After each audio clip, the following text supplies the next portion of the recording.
हाणे तव्हांजे साम्हूं गुन बंबाणी असां जेकियूं 7 सुरमियूं हुयूं लीला चनेसर, मूमल राणो, हुननि जी ॿुधाईंदा हिन बारे में।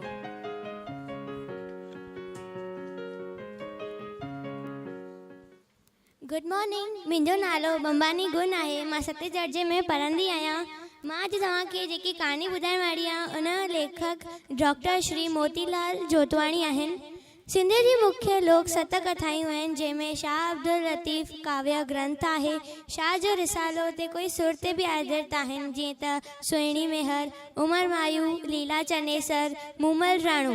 लीला चनेसर, अॼु मां तव्हांखे लीला चनेसर जी प्रेम भरी कहानी ॿुधाईंदमि। लॻभॻि 700 साल पहिरीं जी ॻाल्हि आहे, जॾहिं सिंध जो देवल गैंसुद्दीन बलबन हुओ। चनेसर ॾाढो तने सिंध जे देवल में राज कंदो हुओ। हुनजी राणी जो नालो लीला हुओ। ॿई ॼणा सुख सां जीवन बिताए रहिया हुआ, पर छा केरु सदा सुखी रही सघंदो आहे?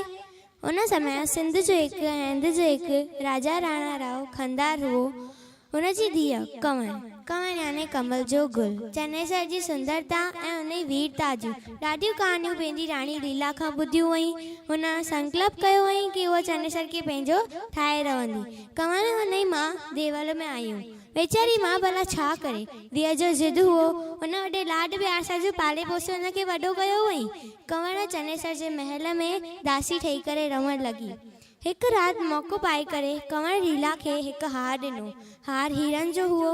लीला जे पुछण खां कंवर चयो त उहा हिकु राजकुमारी आहे, पर हुन जे महल में दासी ठही करे आई आहे। लीला जी मती ख़राब थी वई जो हुन हार जो अघु पुछई। कंवर चयो त केवल हिकु राति उहा चनेसर सां गॾु बिताइणु चाहींदी आहे। लीला सोचियो त चनेसर त हुनजो ई आहे, छो न उहो हार बि हुनजो थी वञे। हिकु राति जी त ॻाल्हि आहे, राति निभिरी वेंदी। हुन राजा खे ख्यारे प्यारे कंवर खे पंहिंजे कक्ष में मोकिले छॾी। सुबुह थी चनेसर खे ख़बर पियो भई अगली राति ॾाढो वॾो सौदो थियो हो। हे मूड़ लीला, तूं हिकु बणीअ ते मोहित थी वई आहे। तूं अभिमान कयो भई चनेसर तुंहिंजो ई आहे।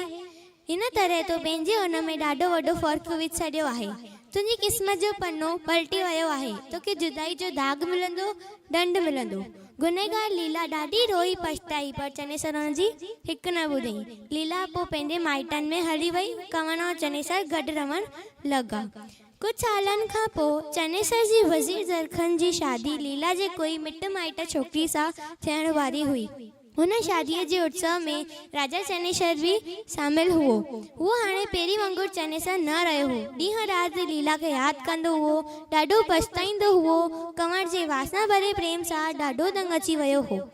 हुन शादीअ जे उत्सव में हिकु नाटक जो बि आयोजन कयो वियो हो। लीला घूंघट सां मुंहुं ढके नाटक करे रही हुई। राजा चनेसर हुन जी अदाउं ते मुग्ध थी वियो। लीला बि घूंघट मां पंहिंजे प्रीतम पति खे ॾिसी ॾाढी ख़ुशि थी वई। घूंघट खुली वियो। लीला चनेसर जे चरणनि में वञी करे किरी पई ऐं हुते ई पंहिंजो दम तोड़े छॾी। चनेसर पंहिंजे पाण खे संभाले न सघियो ऐं हू बि हुते हली वियो। इहा हुई लीला ऐं चनेसर जी प्रेम भरी कहानी। Thank U.